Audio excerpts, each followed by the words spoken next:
Dao Zi and Tan Quan never expected that the reason they would reunite with Noyet Kwong was because their lives were in danger. Early this morning, right after sunrise, Noyet Kwong called the two of them, since they hadn't contacted each other for a long time. Both were surprised the moment they heard her voice on the other end of the line. They were just about to chat when her cold, emotionless voice cut in. "Grab a pen. Write down my address. Come here right now." Hearing that, Dao Zi tried to be polite, saying she'd been really busy lately and would visit as soon as she had time. But the moment the words left her mouth, Noyet Kwong snapped, shouting, "Are you tired of living? If you don't want to die, today. No, right now, get over here." Tan Quan's call ended the same way. A burst of anger from Noyet Kwong that left no room for discussion. By the time he and Dao Zi finally arrived at her place, exhausted from the long trip, both of them were filled with uneasiness.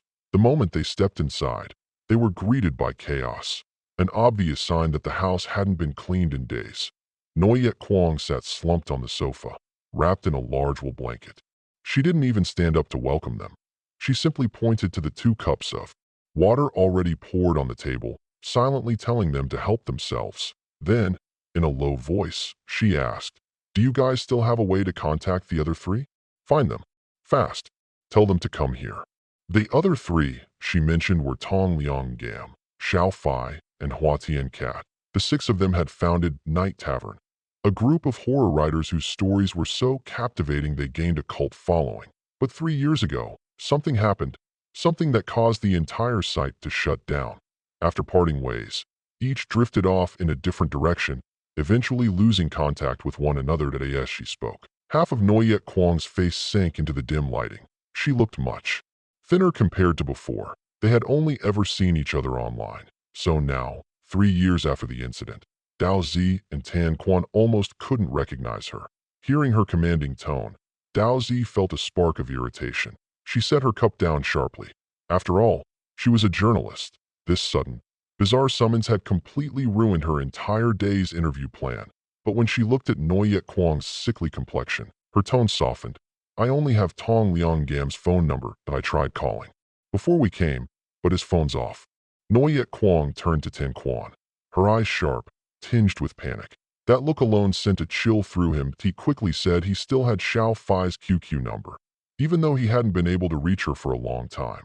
And since Xiao Fai used to date Hua Tian Cat back in the Night Tavern days, they were probably still together. A hand, wounded, slowly emerged from beneath the wool blanket.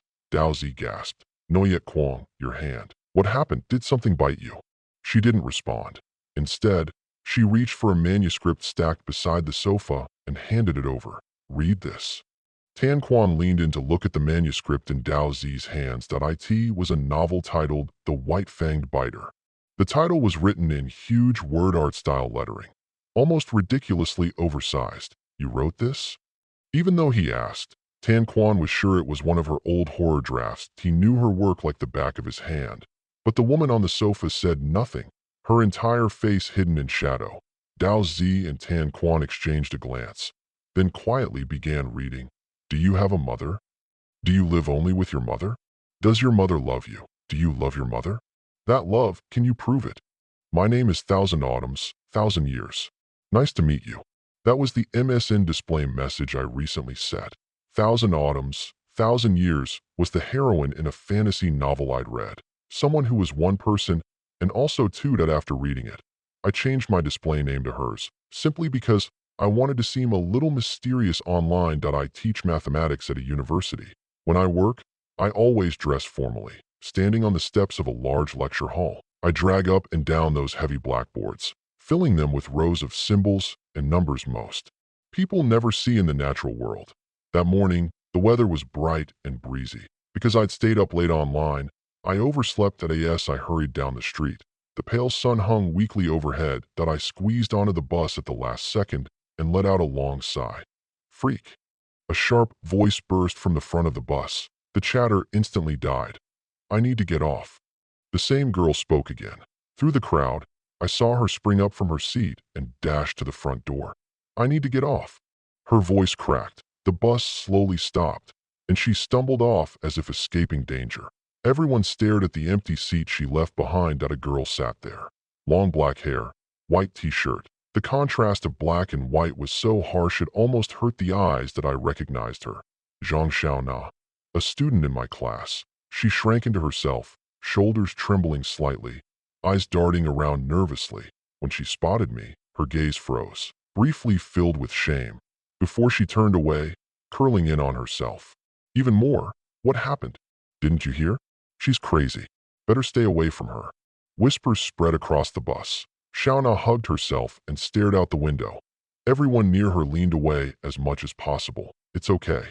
They're all my students. Probably just some conflict. Unable to stay silent, I moved and sat beside her. She didn't move, her face still turned toward the window. But right before she got off, she suddenly turned toward me. Lifting her face, it was the first time I'd seen her clearly. She was beautiful, delicate, yet her complexion was ghostly pale. Her eyes were strange.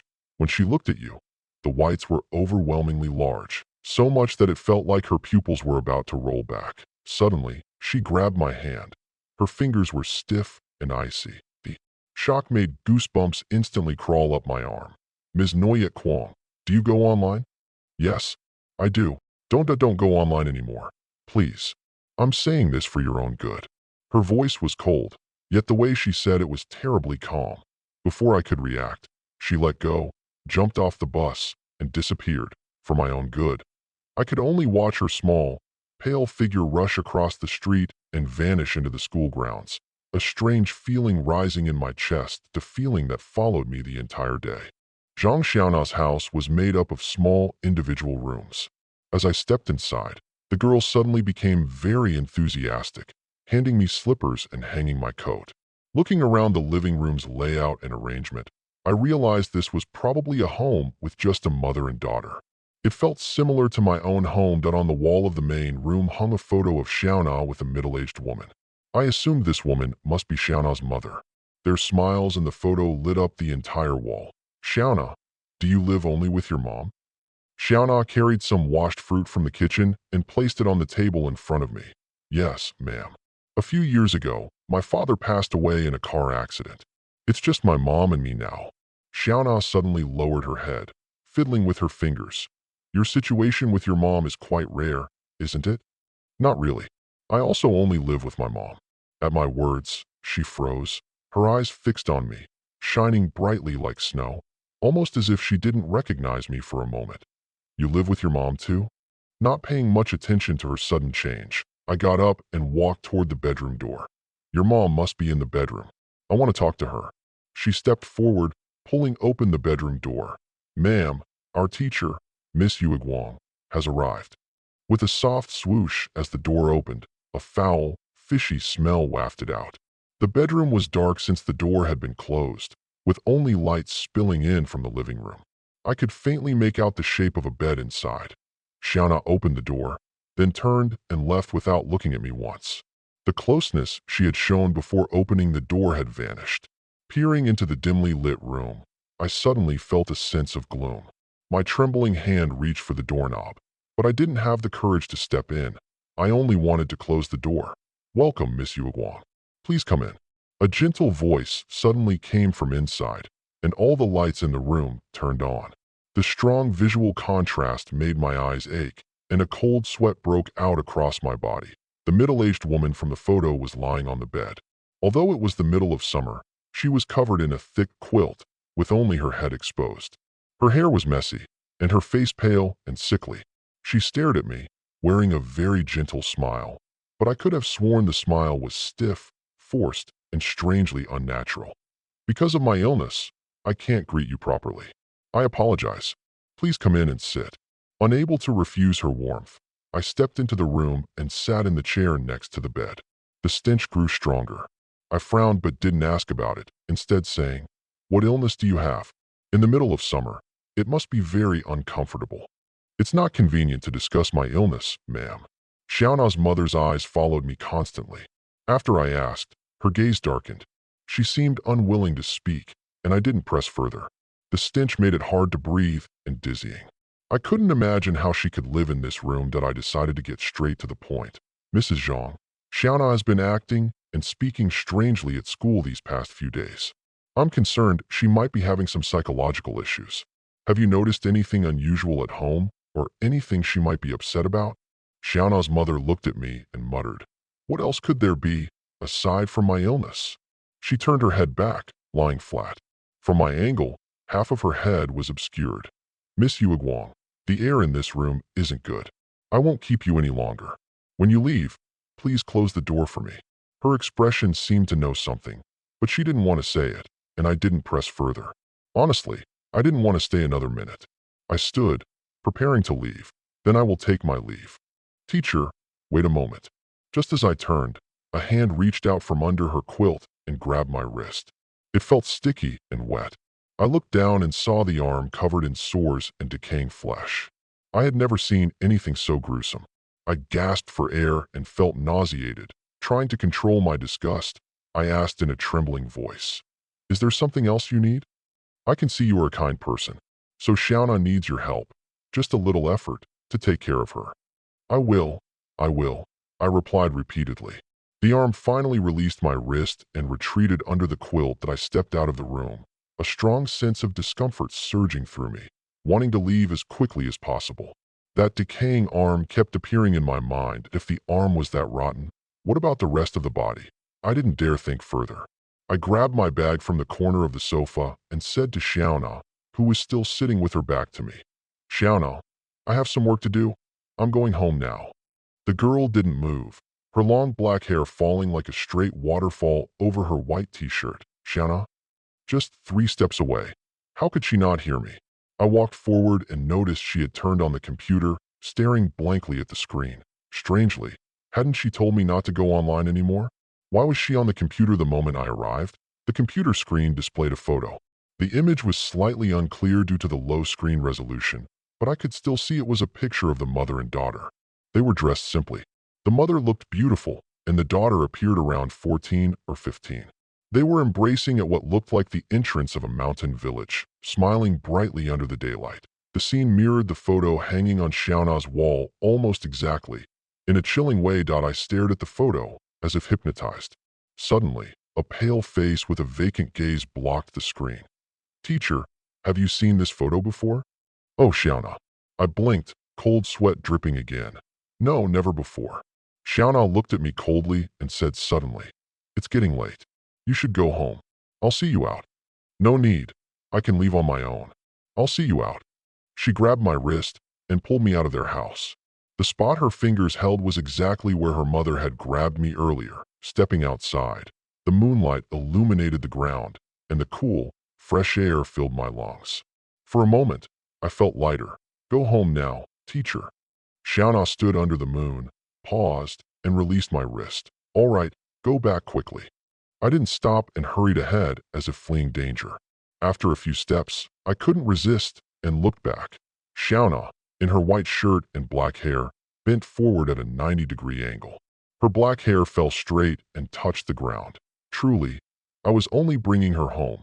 Such a simple act did not need such dramatic thanks. I patted my chest, feeling it pound, turned, and left quickly. That night, I slept restlessly, haunted by nightmares. Sometimes it was Xiao Na's desperate, vacant face, sometimes her mother covered in blood, trying to grab me. I ran endlessly in the dream, but couldn't escape. Finally, I woke up with a start, sitting at the head of the bed, drenched in cold sweat. Ring, ring. The wall clock in her mother's room sounded 12 dull chimes. My goodness, it's already midnight. How am I supposed to stay up for the rest of the night? I got out of bed, went to the living room to turn on the TV, lowering the volume to almost silent. The light from the screen slightly dispelled the darkness. I curled up on the sofa, unable to focus on the screen. The city channel was broadcasting the midnight news. After 5 or 6 minutes, I was half asleep. The broadcast switched to a traffic accident, with a dramatic headline. A truck had hit a woman crossing a pedestrian path at an intersection tonight. The woman died on the spot. Astonishingly, the body, except for the head, showed bite marks from wild animals. Her skin was rotting and oozing pus. The TV even showed a photo of the woman's head, asking anyone who knew her or her family to contact the police.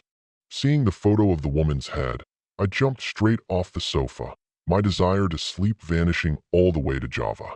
Even though I had only glanced at it briefly, I could still clearly recognize that the woman was Xiao Na's mother, the same woman I had just met a few hours ago. That a bone-chilling sensation attacked me from every corner of the room, and my heart raced uncontrollably. I had just been sitting beside her, talking to someone who was about to die, and she had once grabbed my wrist with that arm covered in blood. My wrist. Thinking of it, it felt as though a cold, sticky hand was gripping my wrist. I instinctively raised my hand, and under the dim light, I noticed a streak of blood on my wrist. Impossible, it hadn't been there before. My heart throbbed unbearably. I ran frantically to the bathroom, turned on the tap, and held my wrist under the rushing water, scrubbing it thoroughly. In my panic, all I could see was a blinding white blur. Suddenly, the mirror above the sink reflected a woman with her back turned, exposing an arm covered with bite marks outside her shirt. The figure gradually enlarged, and slowly, she began turning toward me. The water gushed monotonously from the faucet. I felt frozen to the bathroom floor. My heart felt like it was suspended by a taut string about to snap. All I could do was stare dumbfounded at the woman in the mirror. Finally, she turned fully, but I still couldn't see her face.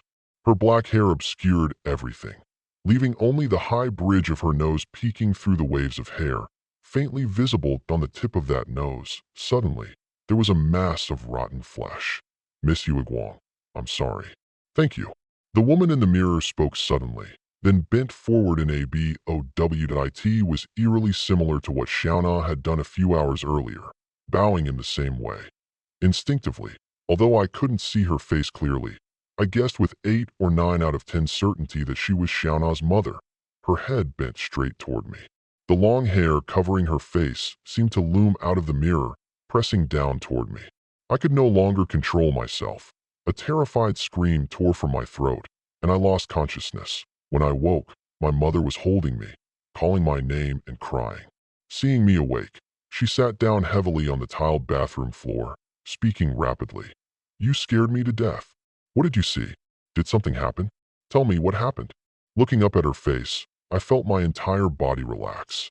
I hugged her and murmured, "Mom, don't worry. I just had a nightmare." "A nightmare? Then how did you pass out here? Tell me the truth. What really happened?" I held her tightly, looking up at her streaked gray hair, saying nothing. I thought to myself, if something really had happened, I would face it myself. I wouldn't make my mother worry. The next day at school, Xiao Na was nowhere to be seen. I asked the class monitor. She said Xiao Na was sick and had taken leave. 100,000 thoughts raced through my mind, but looking around, there was no one I could confide in. In the end, I resolved to forget everything that had happened over the past few days. But a few days later, at dusk, I saw Xiao Na again. This time, she came to find me herself. She was still wearing a white t-shirt, her long black hair falling straight. But standing in front of me, the sunlight caught her in a soft glow, giving her a fragile, pitiful appearance. "Teacher." She gripped the straps of my bag tightly, speaking hesitantly. "Miss, are you free now? Is something wrong?" I instinctively avoided her. The events from a few days ago had rooted themselves in my mind, and fear kept creeping up. "Miss." Her voice wavered, and tears suddenly streamed down her face, eyes full of sorrow and fear intertwined. I didn't know who else to turn to. My mom, before she died, told me I could come to you. Before she died, my head exploded with pain and disbelief. It was true. I hadn't imagined it. Xiao Na's mother had indeed died in a traffic accident. I remembered that before she died, she had asked me to take care of her daughter. I hadn't realized she had also told Xiao Na about it. This mother truly trusted me to SO that night. The reason she appeared in my bathroom was to remind me to take care of Xiao Na. "I'm not busy, not at all. Tell me what's on your mind. As long as I can, I won't let you or your mother down." I led her to a stone bench by the street and tried to comfort her. "Teacher, actually, it's all my fault. My mom took the blame for me. Teacher, now I want to tell you everything, and I hope you'll believe that everything I'm about to say is true."